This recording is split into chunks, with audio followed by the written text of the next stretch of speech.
Midwest Whitetail is brought to you by Realtree, Hoyt Archery, Muddy Outdoors, Fuse Accessories, Frigid Forage, Trophy Rock, Scott Archery, Cabela's, Rocket Broadheads, Execute Scent Control, Bloodsport Arrows, Redneck Hunting Blinds, Scentmaster, Yeti Coolers, Quiet Cat, Non-Typical Wildlife Solutions, Deer Grow, Icon Cameras, and Nikon.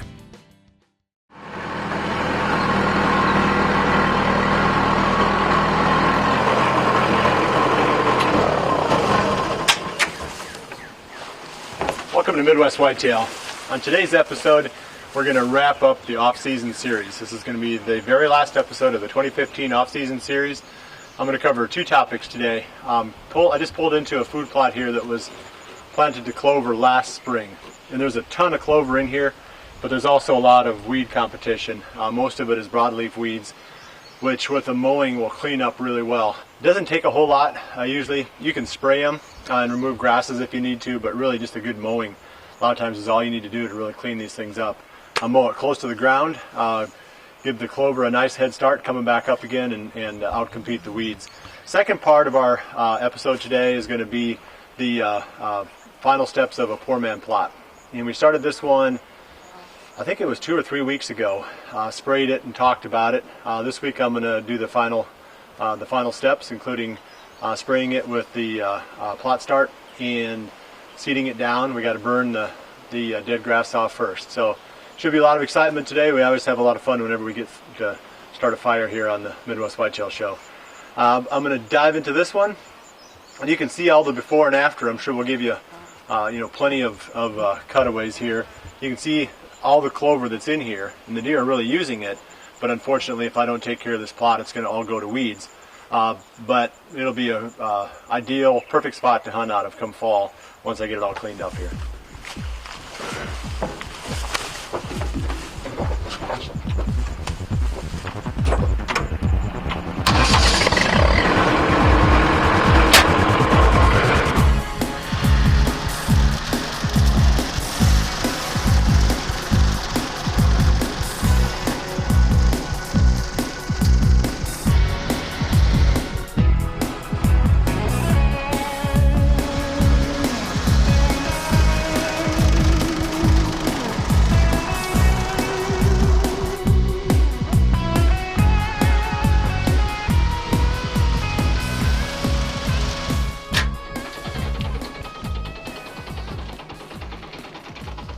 It may not look like much, but it'll clean right up. The tall weeds like that, they shadow out a lot of clover. And once you get them removed, then the clover just takes off and explodes. So this will be a really good looking plot come fall. And I've got a tree stand about 50 yards down on the edge of this small food plot. This is kind of, I would call it the payoff. We're gonna go work on one here next. It's gonna be a lot of trouble. A lot of effort put forth on a 90+ degree day. So that's the work. This is the payoff. And this fall, if we've got any kind of shooter bucks in this area, this is going to be a great place to kill one of those deer. And there's a couple reasons for it. First and foremost, the deer seem like they're really comfortable in these small food plots. And they'll come out before daylight or after daylight in the morning and before dark in the evening. We're pretty close to bedding areas here. So this is one of the first spots that they're going to come to. Either right after they get out of bed or the last spot they'll come to in the mornings before they go to bed. And these are more like social type areas in the fall, especially during the rut. The bucks will come in here and they'll be looking for does. They'll come through, they'll freshen a few scrapes. They'll walk from one end to the other. We've seen them do it dozens and dozens of times here. So that tree stand, even though it's clear on one end, I have no trouble at all predicting that if there's a nice mature buck in this area, he'll walk past that tree stand at some point here this fall. It's real accessible. We can walk down the road, pop right in, right up over the top of the hill and into the tree. And we've snuck in and out of here many times with deer in this food plot. So it sets up perfect. And this is really the heart of a lot of hunting strategies at Midwest Whitetail now. A lot of our pro staff members are going to these little small food plots, and they make great morning and evening stands. So now I'm gonna take off and go down the road a short ways and go back into this poor man plot and go to work on that.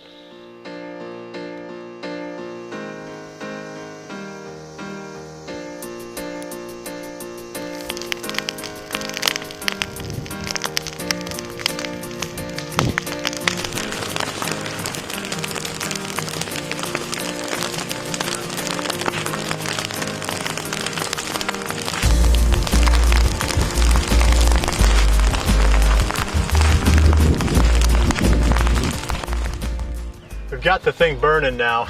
The next step is spraying it with the plot start. And this is a good substitute for ag lime.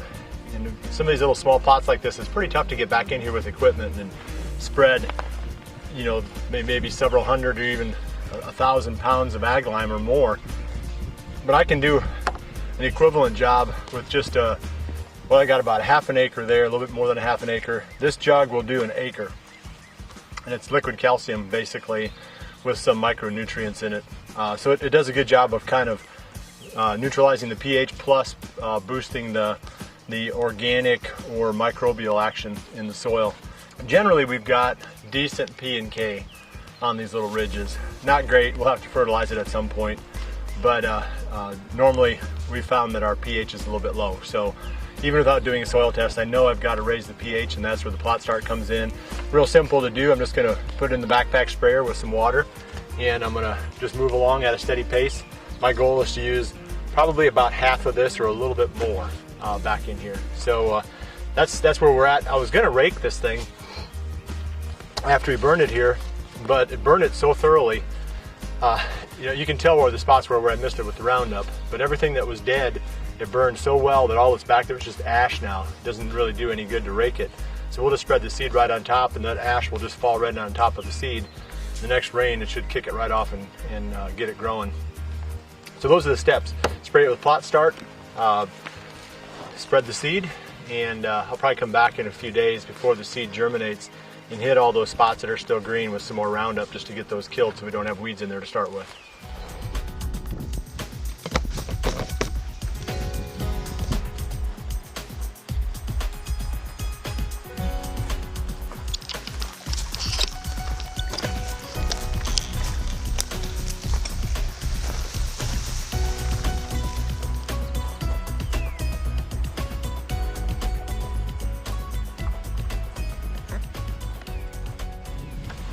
I'm going to spread some of the Pure Trophy Clover blend on there.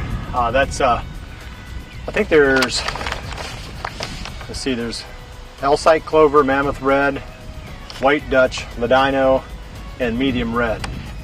The nice thing about blends like this is the fact that sometimes one variety will do really well under certain conditions, maybe a little bit drier or a little bit wetter, or in one type of soil versus another. So having a blend versus just a straight single variety clover is actually kind of a low risk way of planting clover. The Pure Trophy Clover blend has done a really good job for me. We've been planting it here for years, and all the stands that we've established with this clover have done really well. The deer really like them, and they hold up for about 3 years, which is good. This bag will do 1 acre, and I'd say we've got probably between 1/2 and 3/4 of an acre back there, maybe 3/4 of an acre. And I'm going to spread the whole thing on there. The reason being, a certain amount of it is not going to make contact with the soil. Anytime you're broadcast seeding into a spot like this, where you've still got a little bit of residue on top of the soil, you're not going to get 100% germination with your seed. So overseeding by about 25% or thereabouts when you're broadcasting is a pretty good idea. You know, there's a lot of ways you can find the right setting for the spreader. I'm not even sure what setting I use. I believe it's about, yeah, it's no more than about one click in.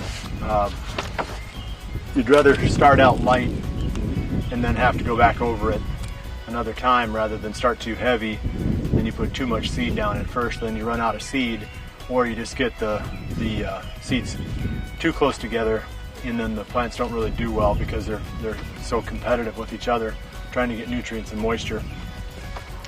So we're really close to having this one wrapped up. Got the plot start down. The fire went through real fast. We knew that with as green as it is now, that it wasn't going to escape this little plot. So we just lit it on the upwind side and just let it torch right through. So that was pretty fun. I'll come back again, like I said, in a couple of days and hit those spots that are still green with some Roundup and get those cleaned up. And otherwise, all we gotta do is wait for some rain, and we're gonna have a food plot back here.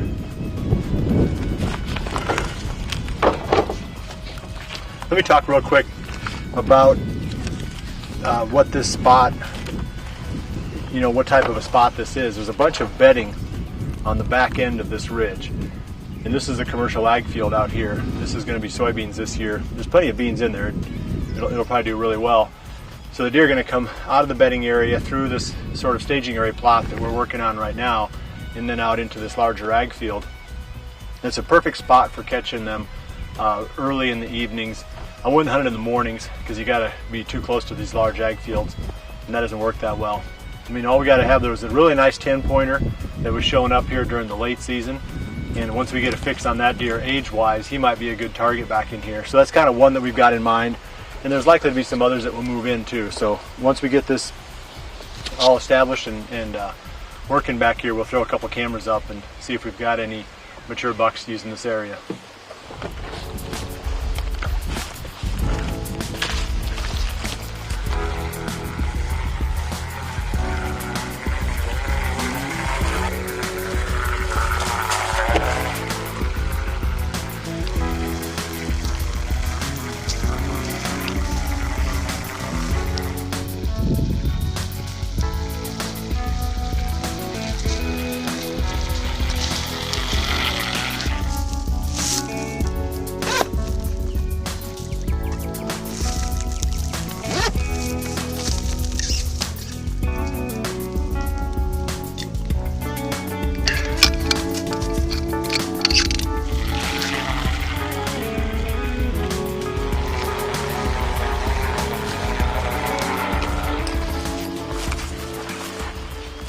Well, that wraps up the project.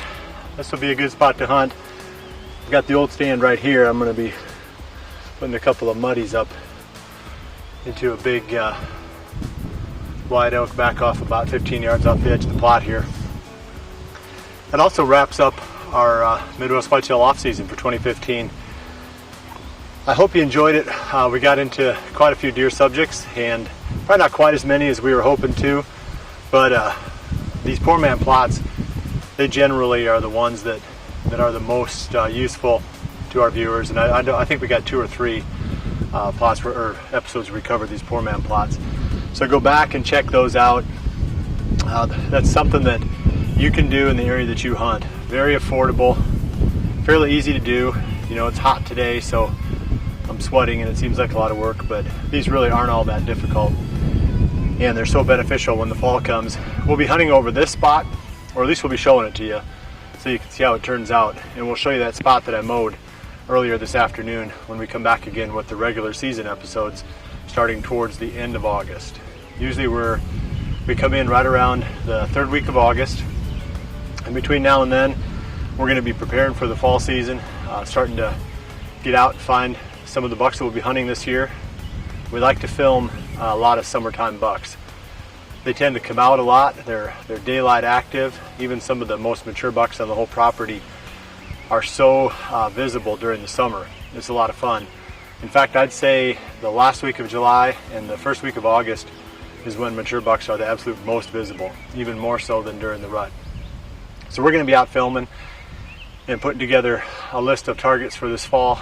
And when we start rolling again, we'll bring you up to speed on what we found, and we'll talk about the process of patterning those deer and putting a strategy together for hunting them. We're excited about it. Last year was a little bit of a rough season, but I know we've got bucks that are stepping up another age class, so we should be seeing some good solid mature bucks this fall. Well, I appreciate you joining me for the Midwest Whitetail off season. We've had a lot of fun bringing it to you, and we'll see you right back here again the 3rd week of August for the regular season Midwest Whitetail for 2015. Again, thanks for joining me, and remember to always dream big.